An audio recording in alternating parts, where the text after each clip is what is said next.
What if the people you trust most are the very ones quietly stealing your peace?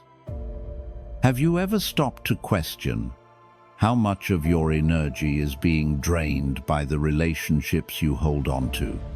The Stoics believed that our happiness and inner tranquility depend not only on how we think, but also on who we allow into our lives. They taught that some connections, no matter how familiar or comfortable, can act as invisible chains, holding us back from becoming our best selves. But here's the real question: how do you know who is helping you grow and who is slowly down? What if the key to a life of peace, clarity, and purpose lies in mastering the art of letting go? In this video, we'll dive deep into the timeless wisdom of the Stoics to uncover how to protect your mind, set boundaries with confidence, and identify the relationships that truly serve your growth. Stay with me until the end, because the insights you'll gain here might just change the way you see yourself and the people around you forever. 1. Unlimited loyalty is self-affair. Have you ever found yourself holding onto a friendship or relationship that no longer serves you? Perhaps you've convinced yourself that loyalty means staying, no matter how much it drains you. You tell yourself, this is what good people do. This is what friendship is supposed to look like. But deep down, there's a quiet voice whispering that something feels off. Silent discomfort that grows heavier with every interaction. The problem is this: we are often taught that loyalty is the ultimate virtue in relationships, that sticking by someone through thick and thin is the hallmark of a good friend, a good partner, a good person. And so, we stay, we forgive, we make excuses, we show up, even when it costs us our peace. But here's the truth we rarely talk about. Loyalty without boundaries isn't loyalty, it's self-betrayal. Keeping the wrong people in your life doesn't make you kind, it makes you exhausted. Let me paint you a picture. Imagine carrying a backpack. At first, it's light, manageable. You fill it with the things you need: encouragement, support, shared laughter, and love. But over time, someone starts slipping rocks into your backpack. A small criticism here, a selfish demand there. They call you only when they need something, but never ask how you're doing. They dismiss your boundaries, Missouri CK your dreams, or leave you feeling unseen. The rocks pile up, one by one, until the weight becomes unbearable. And yet, you keep carrying it because you've convinced yourself that letting go would make you the bad person. This is where the agitation begins. The longer you carry that weight, the more it seeps into every corner of your life. You start to feel it in your body tiredness that no amount of sleep can fix, tension in your shoulders, a heaviness in your chest. You feel it in your mind second-guessing yourself, questioning your worth, wondering if you're too sensitive or not enough. And worst of all, you feel it in your solar, quiet erosion of joy, a creeping sense of resentment, a loss of clarity about who you really are. The Stoics understood this all too well. Marcus Aurelius wrote, "The happiness of your life depends upon the quality of your thoughts." But how can you cultivate quality thoughts when your inner world is shaped by people who drain you? Epictetus taught that we must guard our minds as fiercely as we guard our bodies, for the people we allow into our lives have the power to shape our beliefs, our energy, and our sense of self. The solution, though uncomfortable, is simple. You must learn to let go. Not out of anger, not out of bitterness, but out of love for yourself and for the life you are trying to build. Walking away from relationships that no longer serve you isn't cruel, it's clarity. It's recognizing that not everyone is meant to walk your entire journey with you. Some people are lessons, not lifelong companions. Let me share a story, one that might feel familiar. I once had a friend, let's call her Sarah. Sarah was the kind of person who lit up a room, who knew how to make you laugh until your sides hurt. But over time, I started to notice a pattern. Every conversation was about her problems, her frustrations, her drama. If I tried to share something about my life, it was met with a quick nod before she shifted the spotlight back onto herself. I told myself she was just going through a roof patch, that if I was a good friend, I'd stick it out. But weeks turned into months, months into years, and nothing changed. Every interaction left me feeling drained, like I was carrying a weight I hadn't agreed to pick up. One day, I realized something profound. Sarah wasn't just draining my energy, she was shaping my thoughts. Her constant negativity, her inability to celebrate my successes, her dismissal of my boundary sight, all started to seep into my own self-perception. I began to doubt myself, to feel smaller, quieter, less certain of who I was. And that's when I understood. Staying loyal to her wasn't an act of kindness, it was an act of self-betrayal.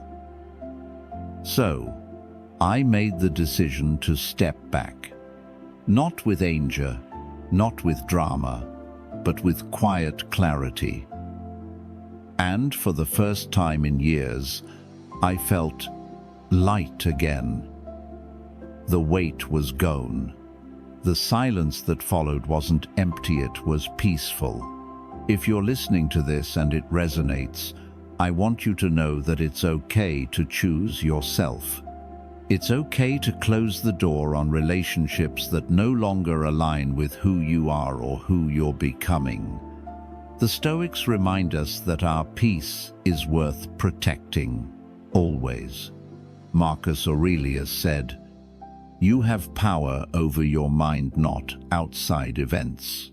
Realize this, and you will find strength." So, I ask you, who are you allowing into your inner circle? Are they lifting you up or pulling you down? Are they adding to your backpack or helping you carry it?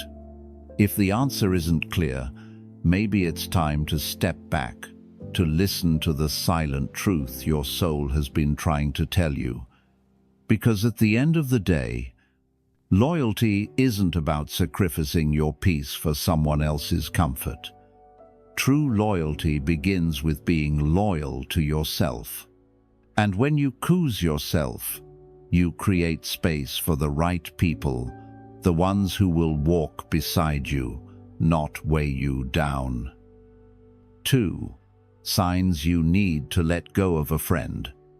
Have you ever walked away from a conversation with someone and felt like a shadow of yourself? Maybe you felt drained, heavy, or even found yourself second-guessing your worth. It's subtle at first, a quiet unease, a silent tug at your peace, but over time it grows louder, harder to ignore. Friendships, like all relationships, are meant to uplift, to inspire, to nurture the best parts of who we are. But what happens when they don't? What happens when the people we hold closest become the very source of our exhaustion? Let's address the problem. Not all friendships are meant to last forever. Some are seasonal, serving a purpose during a specific chapter of your life. And yet, we cling to them out of loyalty, out of habit, or out of fear of what letting go might mean. But here's the truth. Holding on to the wrong people doesn't make you kind, it makes you tired. It doesn't make you loyal, it makes you stuck. And if you're not careful, it can rob you of the energy you need to grow into the person you're meant to become. Now, let's agitate the issue. How do you know when a friendship has run its course? What are the signs that it's time to step back? Let me walk you through 6 clear, undeniable red flags that signal it's time to let go. First sign: they drain you after every conversation. Picture this. You're on the phone or meeting for coffee with someone you care about, but instead of feeling lighter, you leave the interaction feeling heavier. The conversation wasn't deep or meaningful, it was one-sided, repetitive, and emotionally exhausting. They vent, they complain, they unload their problems, but never stop to ask how you're doing. And when they do, it feels like a formality, a brief pause before they steer the focus back to themselves. Over time, these interactions feel less like a friendship and more like an emotional transaction where you're always the one paying the price.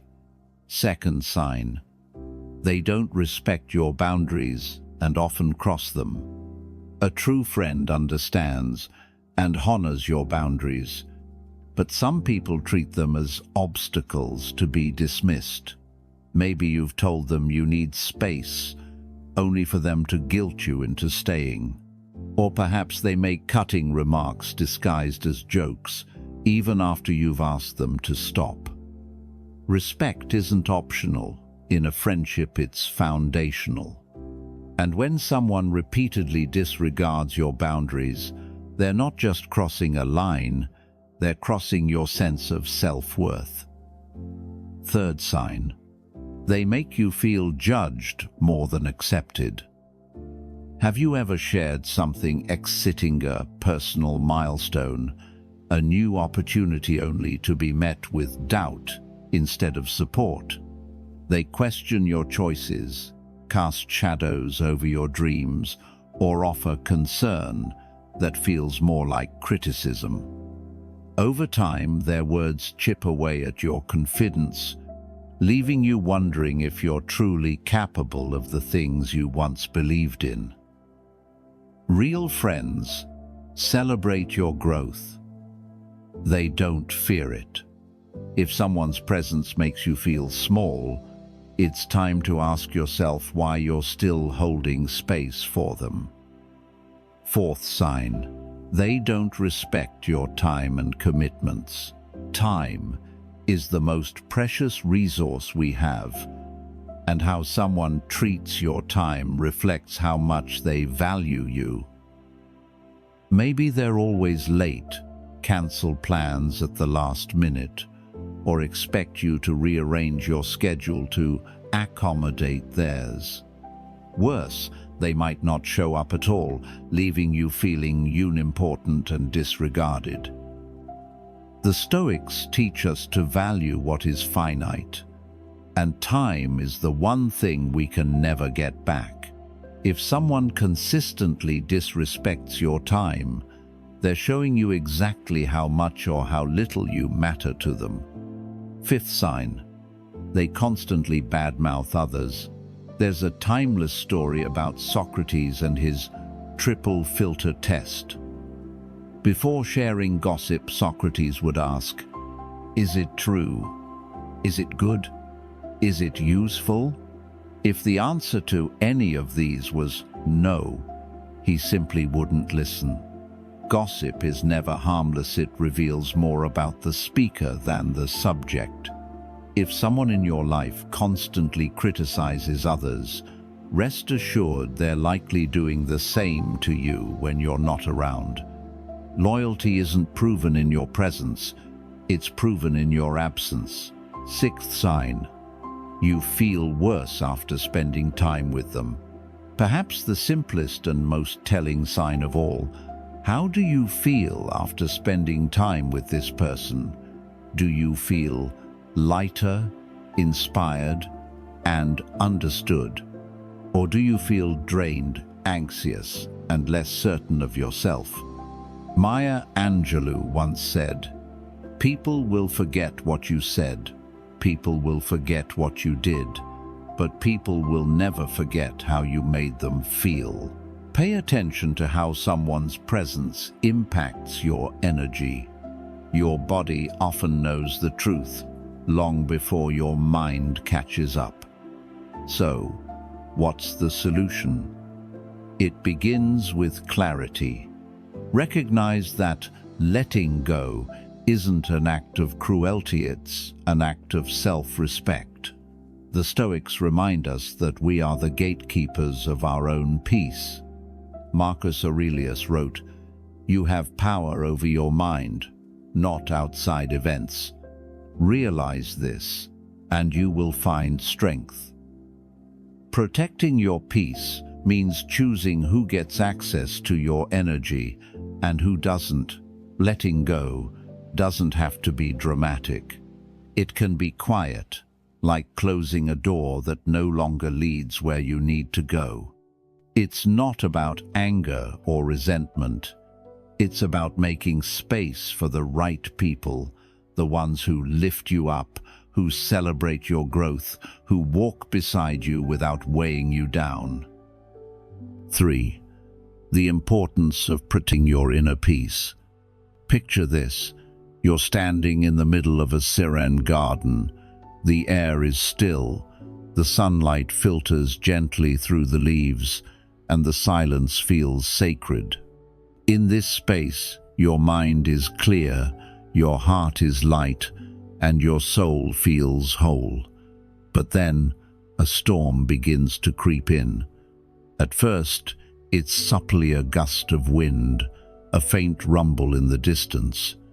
Slowly, the storm grows louder, the winds stronger, until the peace of your garden is replaced by chaos.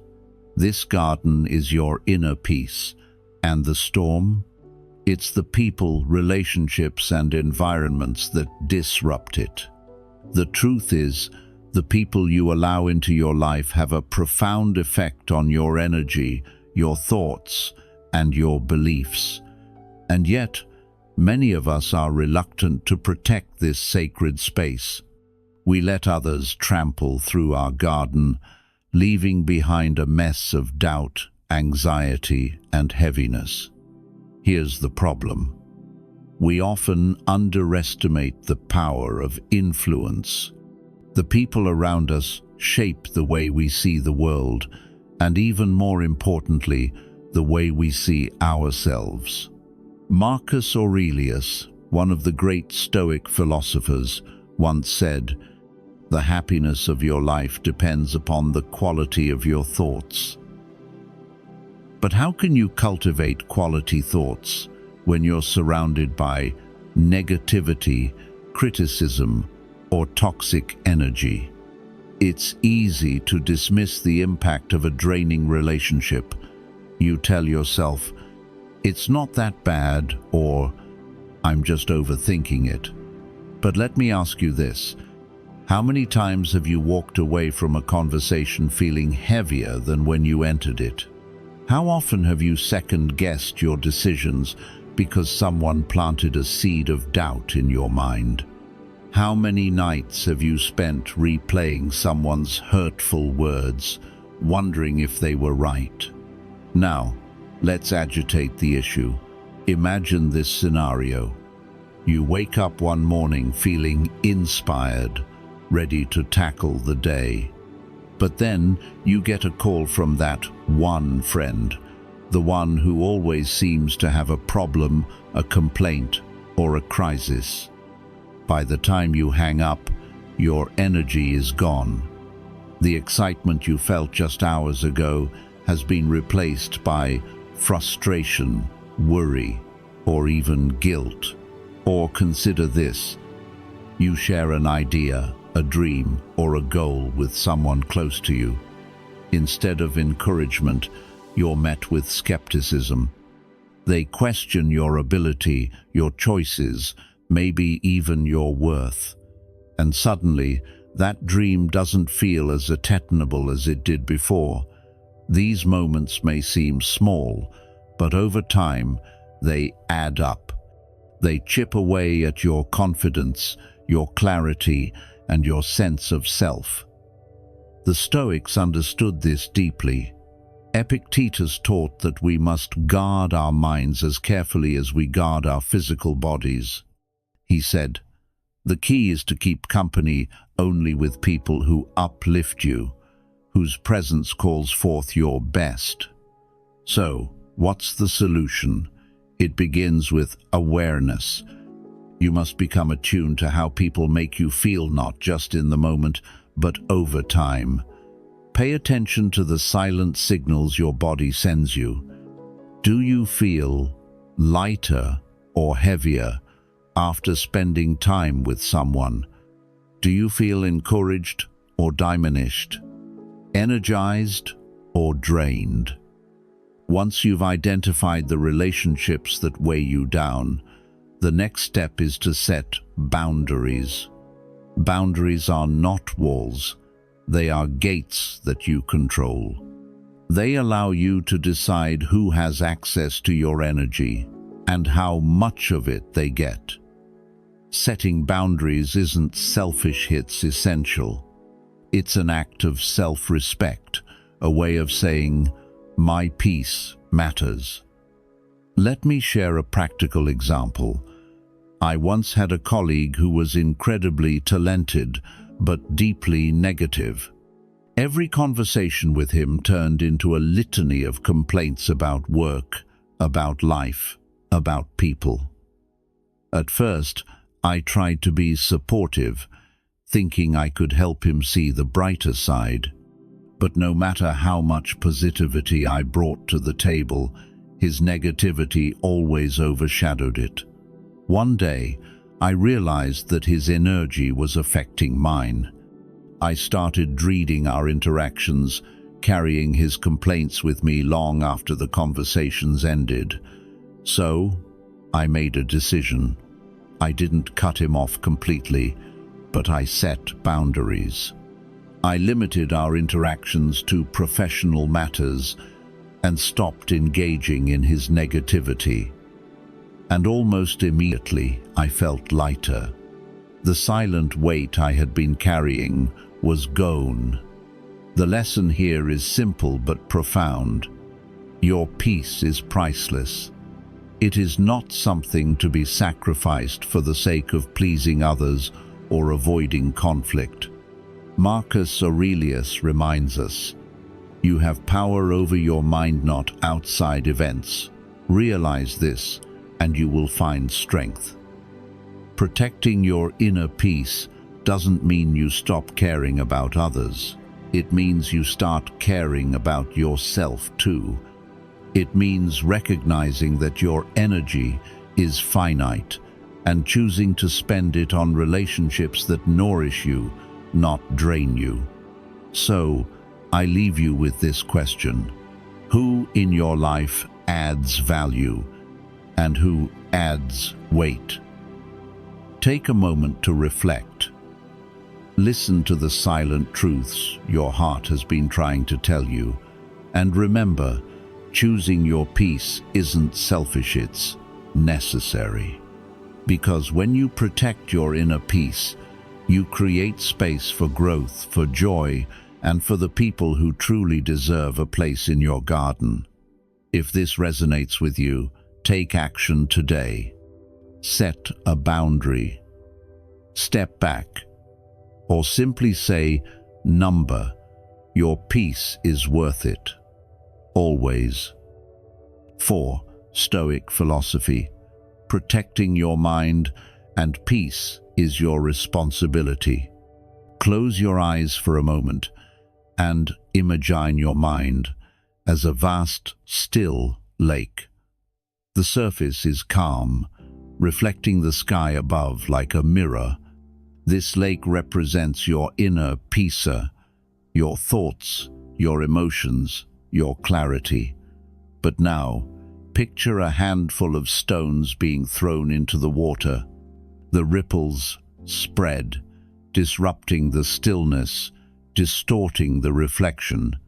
Each stone represents the influence of the people you allow into your life, and some of those stones are heavier than others. The problem is this: not everyone who enters your life respects the sanctity of your inner lake. Some people bring calm breezes and sunlight, while others bring storms, throwing stones that create endless ripples of doubt, anxiety, and unease. The Stoics understood this truth centuries ago. They believed that your mindset and happiness are shaped by the quality of people you surround yourself with. Epictetus reminds us, the key is to keep company only with people who uplift you, whose presence calls forth your best. But how often do we ignore this wisdom? How often do we let the wrong people into our lives, those who drain our energy, cloud our thoughts, and leave us feeling lesser than before? Perhaps it's out of obligation, fear of conflict, or the belief that we can somehow change them.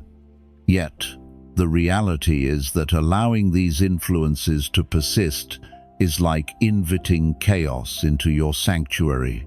It's a silent erosion of your peace, one ripple at a time. Now, let's agitate this further. Think about the last time someone's words or actions lingered in your mind long after they were gone. Maybe it was a friend who dismissed your dreams with a casual remark, planting seeds of doubt, or a colleague who constantly criticized your work, leaving you questioning your abilities. Perhaps it was a family member whose negativity weighed on you like an invisible burden.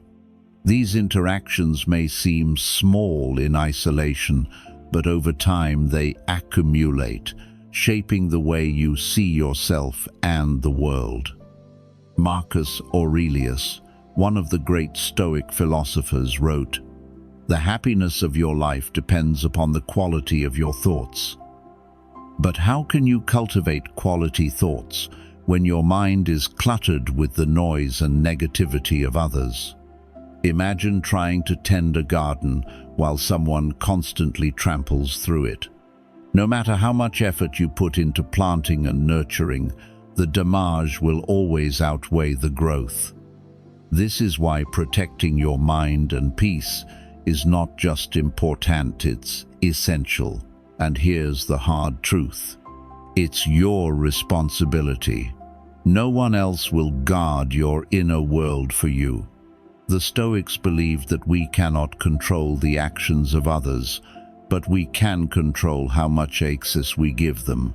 Epictetus said, "We should not give circumstances the power to rouse anger, for they do not care at all." The same applies to people. Their actions may be beyond your control, but your response and the boundaries you set are entirely within your power. So, what's the solution? It begins with discernment. Take a step back and evaluate the people in your life. Who uplifts you? Who challenges you in constructive ways? Who respects your boundaries and values your time?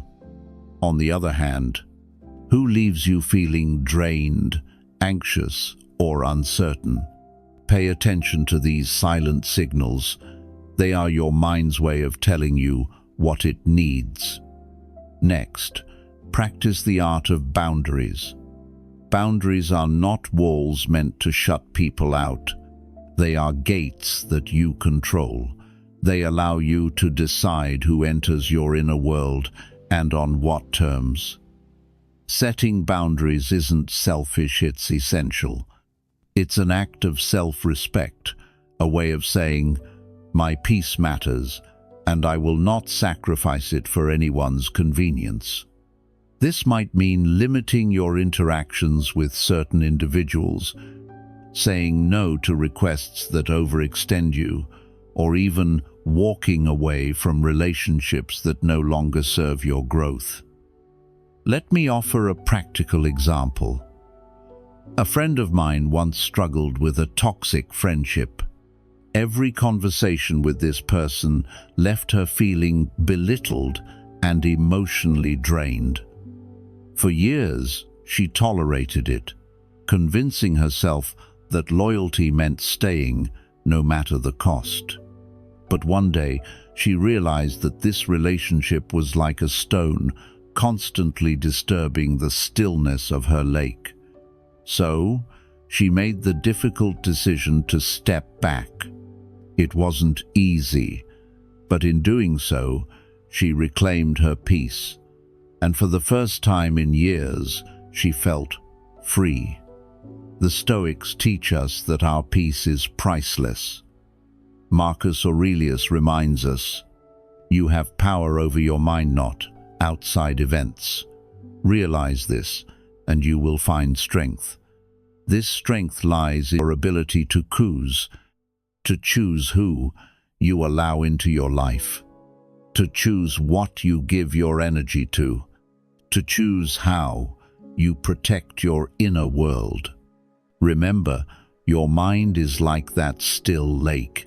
It reflects the quality of what you allow into it. Guard it fiercely. Surround yourself with people who bring sunlight, not storms. Choose those who inspire, uplift, and challenge you to grow, not those who throw stones and create ripples of chaos. 5. Letting go is not cruel. It is self-respect. Picture your life as a long, winding journey through a vast and beautiful landscape. Along the way, you meet travelers who walk beside you. Some share your pace, your vision, and your destination.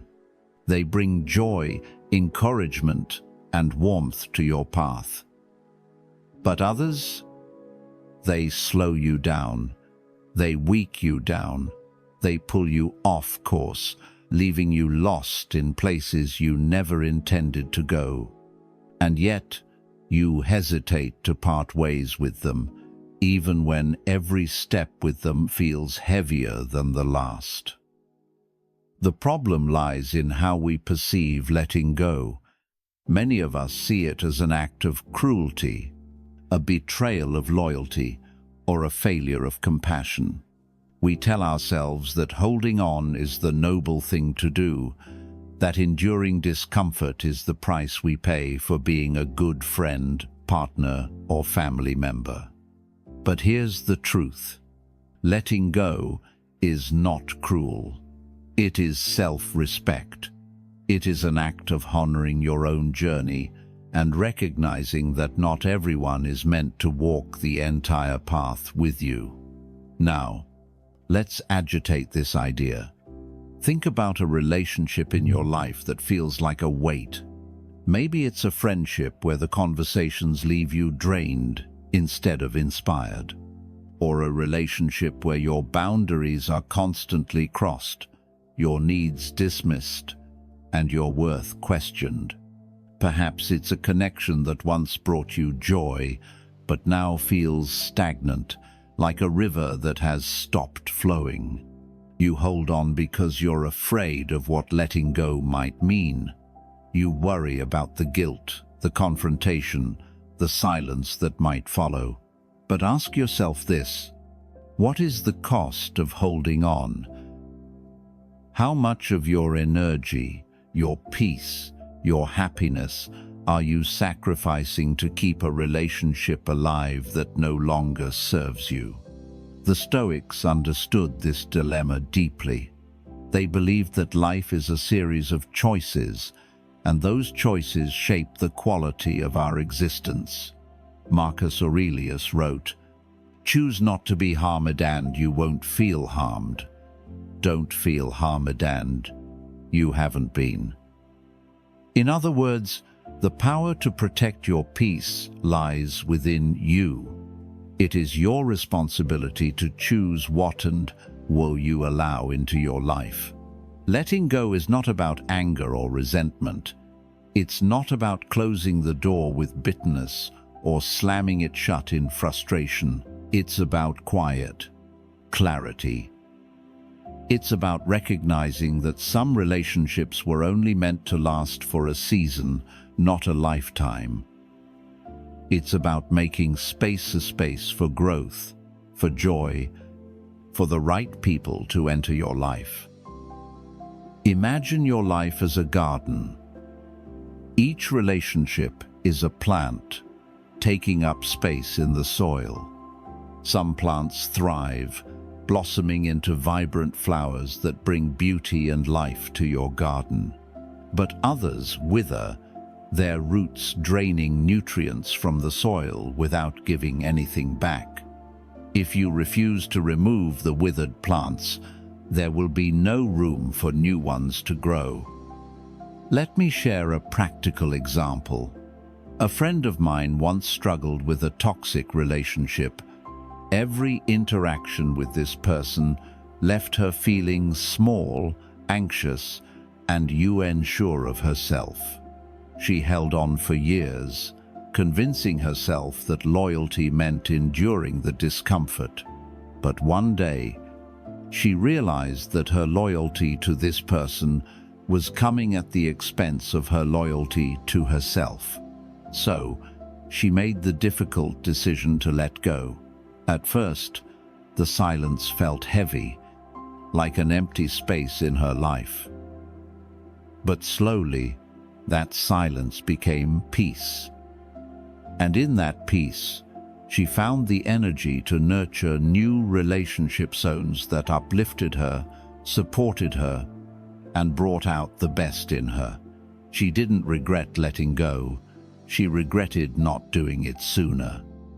The Stoics remind us that we cannot control others, only ourselves.